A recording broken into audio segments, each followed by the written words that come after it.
Good morning. It is Tuesday, the 30th of January, 2024. Welcome to my second YouTube video. I'm in the same position today as I was in my last video. Don't worry, I'm going to change it up a little bit. It's just, I'm still fairly new to all of this, so I wanted to feel comfortable as possible. Today I wanted to chat to you about how I've been getting on with setting up the new business.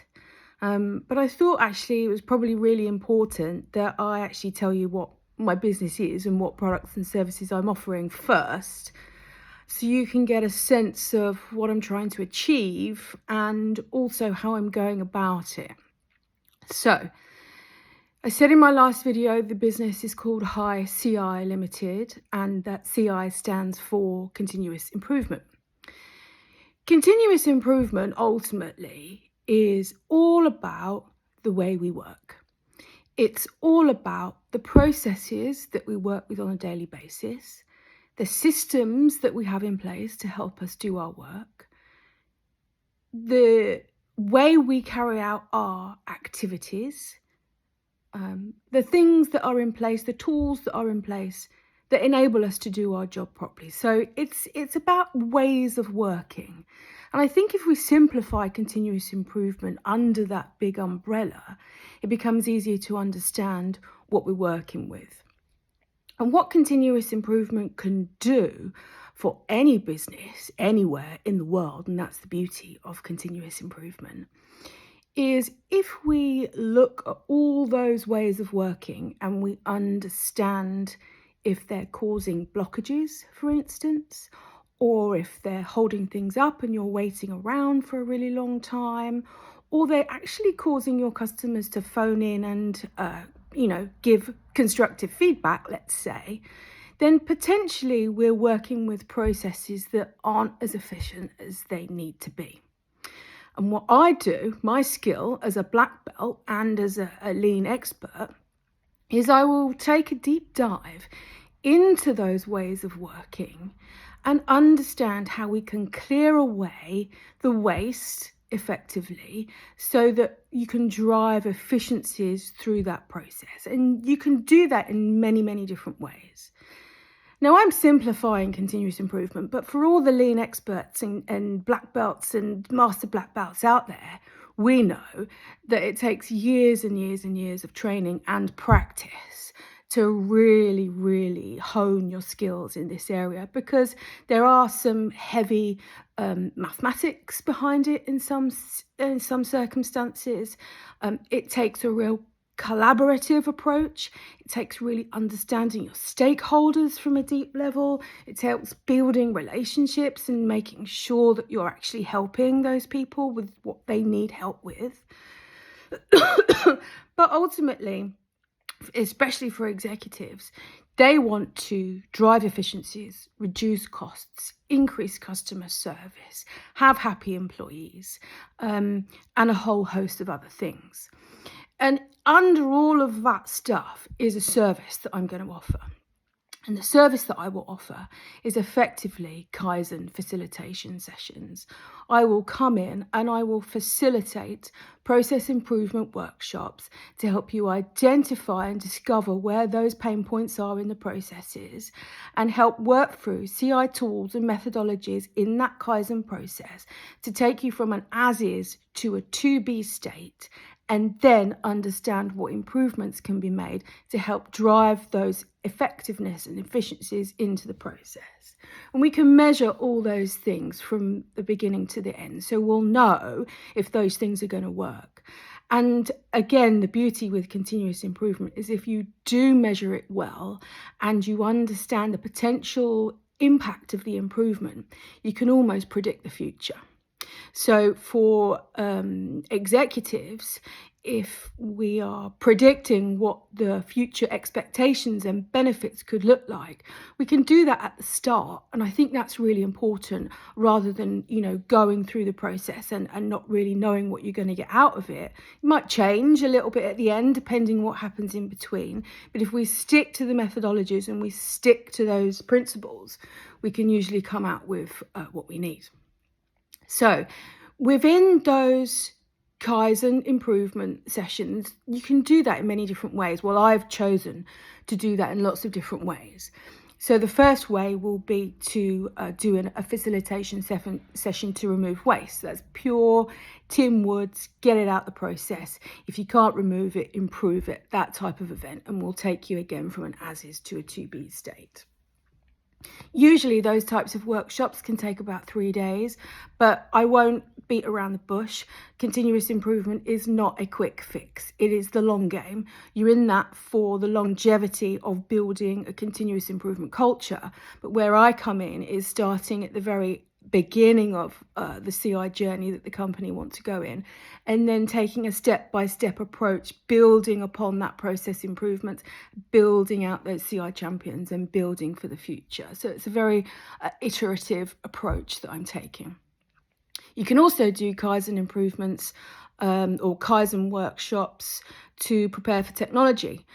We can have a look at 4 lean levers and boost efficiency even before the technology is popped on top of it. And actually, that is probably best practice when it comes to looking at automating or putting any AI or technology into a process. We want to be able to streamline those processes first, so they're as efficient as they can be from a manual perspective. And then you put the technology on top of it. And what tends to happen is once you've done that, your optimization of that process grows and grows and grows. We can also design new processes. Well, I can design new processes. That's something that I can do with lots of different methodologies, potentially for startups or for companies who are looking to diversify in their approach. So we can do that. And also we can do operational excellence, and that is all about demand. That's all about, ensuring that the demand or the calls or emails or inquiries that come into the business are handled in such a way that they're right first time. And if there are problems that are experienced during those inquiries coming in, that people are trained to deal with those effectively from an operational excellence way. And there's many other things involved in operational excellence, but ultimately it's about driving, again, the effectiveness on a day-to-day level. With operational excellence, though, it takes time. It takes time to really coach and train those things into the individuals and teams. I can't do those things for you, but I can certainly train and coach how to do those things.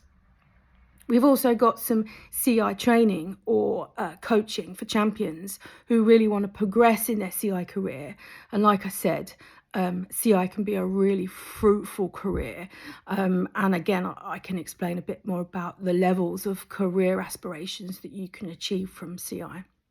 And it can diversify in many, many aspects and take you off in the most wonderful places.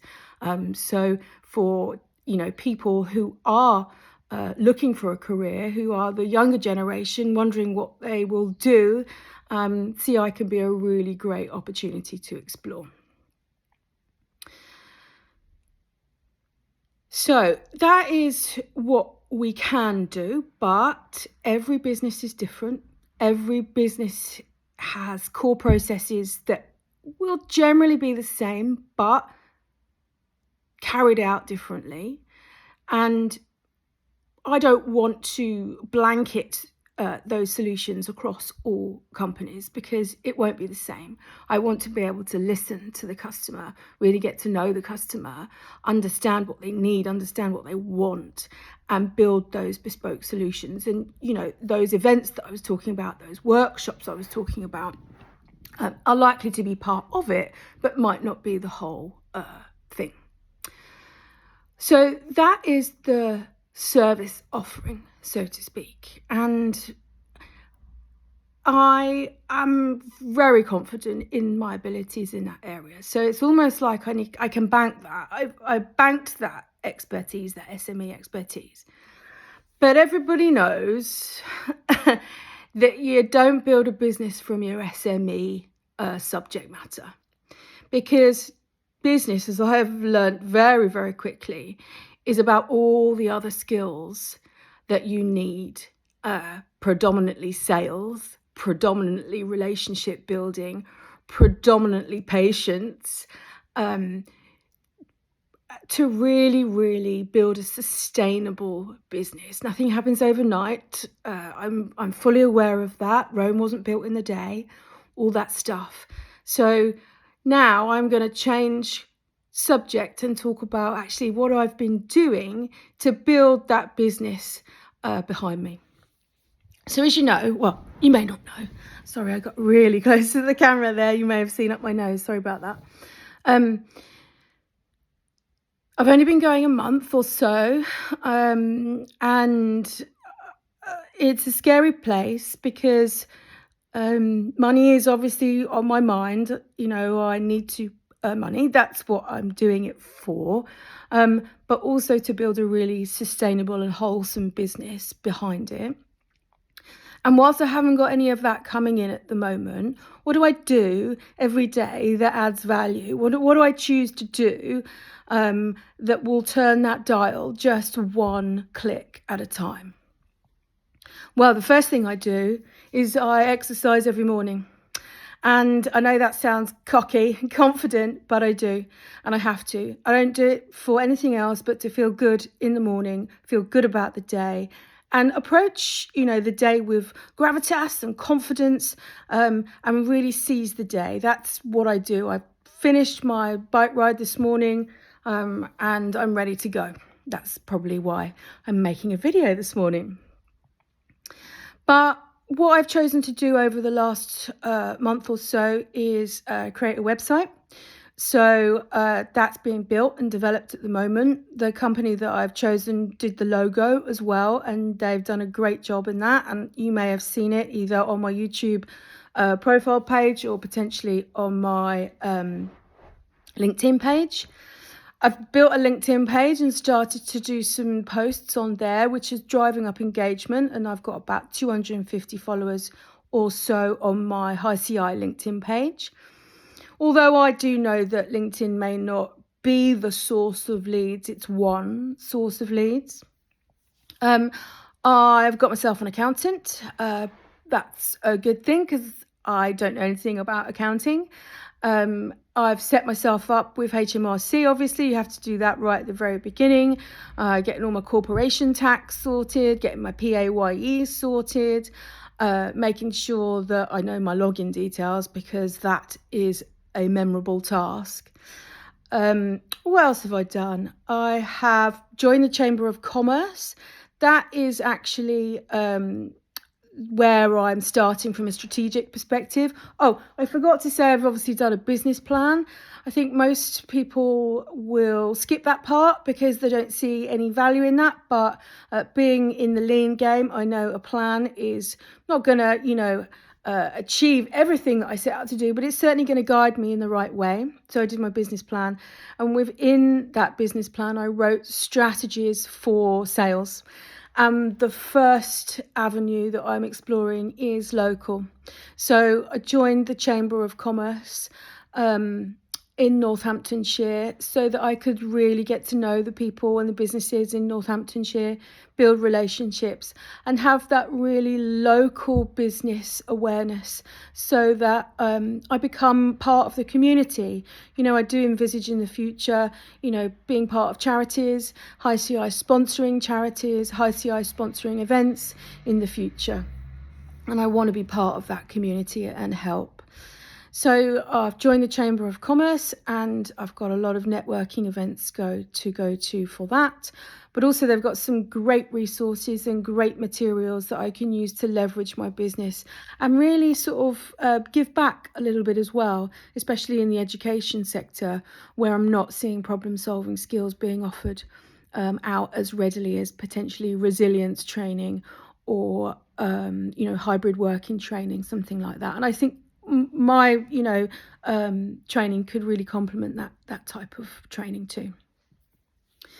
So those are the types of things that I've been doing. And next week, and I'll take you with me next week so you won't see my boring bedroom.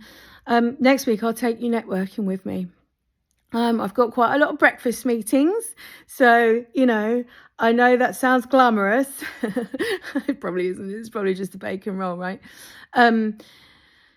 But I got a lot of breakfast meetings, so that means that I'll be meeting people early in the morning, and then following those breakfast meetings are exhibitions and events that I can go and talk to people around. I've got some lunch meetings as well, and that's a really nice way of sitting next to a couple of people and actually delving deeper into conversations and getting to know people and understanding what they do, and them understanding what I do. And also some bigger type exhibitions as well. There's one at IKEA coming up. There's also one at, I can't remember where it is now, but I think it's in one of the hangars, the aerodrome hangars over in Northampton. Again, just to get some experience in, networking and understanding the businesses that are around Northampton. And then I'll decide, do I need to cross chambers? Maybe I'll go into the West Midlands chamber, or maybe I'll go into the Bedfordshire chamber just to widen my network. But I also have been, connecting with the people I know. And I do know that, that's a potential avenue for me to explore. They do say, that your first job will come from people that you know in the past. And it's funny that quite a lot of people that I have known for a really long time but might not have spoken to in a really long time are coming back to the forefront, and I'm engaging with them again and starting up new conversations and new relationships with those people. So that's fantastic. I love that. And so it's the two strategies for now are local and getting back to my connections, back to my roots, and understanding if I can really help anybody that I know. I've also been doing videos. Now, YouTube is not my place where you will see my professional side per se. You're seeing an element of my professional side, but I want to and have been working with someone professionally on videos to really help me drive my message. And those messages will be on my website and, likely to be part of my elevator pitches when I go and do networking and meet clients and do all those things. I've probably been doing a load of other stuff. I've been procrastinating a little bit, which is hard, especially when you're on your own. But I've got a good solid network around me to really help with that. So I think I have done enough this morning. I am now going to go downstairs and get in front of my desk. I've got a day of video making ahead of me, and also I want to start connecting with the chamber members and introduce myself before the events, so that maybe I've got some one-to-ones booked in already, so that I can meet those people on site on the day, rather than going in cold. That can be quite daunting, I imagine. So that's what I'm going to go and do now. I promise next video you'll be coming with me on some of those networking events. You might even see me eating a bacon sandwich or a chicken coq au vin, which was on the menu for one of the lunch networking opportunities. So that's exciting. So I will take you along with me. You'll get to see what's going on there. And if you do need anything, you can reach out to me. My email is emmabin@highci.co.uk. Please do reach out to me if you're just interested to know more. I'm so passionate about continuous improvement, and I'm just really happy to talk to anyone about it, really, because I believe it's a life-changing methodology. It goes right back to the philosophies from our Japanese historians and our philosophers. Let me say that right. So there's a steeped history in it, and it's fascinating, and I'd love to talk to you all about it. So have a good day. Take care for now. Bye.